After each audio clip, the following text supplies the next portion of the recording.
আসসালামু আলাইকুম ওয়া রাহমাতুল্লাহ।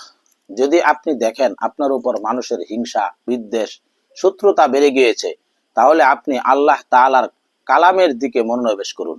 আল্লাহ তাআলার কালাম তেলাওয়াত করুন। কোরআনে কারীমের সূরা তেলাওয়াত করুন। আল্লাহ তাআলা আপনার জন্য সাহায্যকারী হয়ে যাবেন। হযরত জালালউদ্দিন সৈয়দী রাহমাতুল্লাহি আলাইহি একটি কথা লিখেছেন, যেটি সকল মুসলমানের জন্য অনেক উপকারী, অনেক বরকতময়।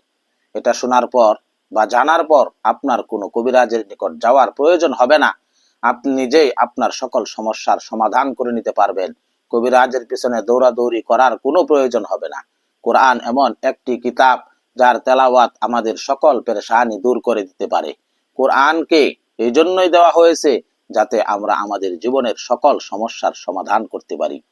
কোরআনের মাধ্যমে হযরত জালালউদ্দিন সৈয়দী রাহমাতুল্লাহি আলাইহি বলেন, সূরা ফাতিহা যে অধিক পরিমাণে তেলাওয়াত করবে, আল্লাহ তাআলার রাগ থেকে সে নিরাপদ হয়ে যাবে।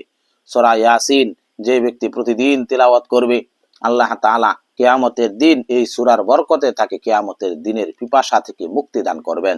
সূরা দুখান যে ব্যক্তি তেলাওয়াত করবে, আল্লাহ তাআলা কিয়ামতের দিনের ভয় থেকে তাকে হেফাজতে রাখবেন। যে ব্যক্তি প্রতিদিন সূরা ওয়াকিয়া তেলাওয়াত করবে, আল্লাহ তাআলা তাকে দরিদ্রতা, অভাব, অনটন থেকে মুক্তি দান করবেন। সূরা মুলুক যে প্রতিদিন তেলাওয়াত করবে, আল্লাহ তাআলা তাকে কবরের আযাব থেকে মুক্তি দান করবেন। সূরা কাউসার যে ব্যক্তি অধিক পরিমাণে তেলাওয়াত করবে, আল্লাহ তাআলা দুশমনের দুশমনি থেকে তাকে নিরাপদ রাখবেন, দুশমনের দুশমনি থেকে তাকে হেফাজত করবেন।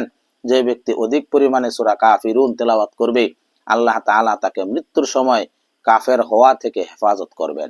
সূরা ইখলাস যে ব্যক্তি অধিক পরিমাণে তেলাওয়াত করবে, আল্লাহ তাআলা তাকে মুনাফিকি থেকে মুক্তি দান করবেন। সূরা ফালাক যে অধিক পরিমাণে তেলাওয়াত করবে, আল্লাহ তাআলা তাকে হিংসুকের হিংসা থেকে মুক্তি দান করবেন। যে ব্যক্তি সূরা নাস অধিক পরিমাণে তেলাওয়াত করবে, আল্লাহ তাআলা তাকে শয়তানের ওয়াসওয়াসা থেকে নিরাপদে রাখবেন। সুতরাং আল্লাহ রাসূল যখন আমাদেরকে এই সকল বিষয় বলে দিয়েছেন, তখন আমাদের আর কোনো পেরেশানি থাকার কথা নয়।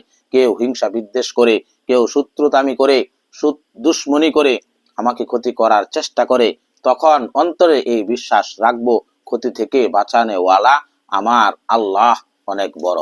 যখন আল্লাহ তাআলার উপর পরিপূর্ণ বিশ্বাস থাকবে, তখন আল্লাহ তাআলাই হেফাজত করবেন। আল্লাহ তাআলা আমাদের সবাইকে কোরআনের এই সূরাগুলো বেশি বেশি তেলাওয়াত করার তৌফিক দান করুন।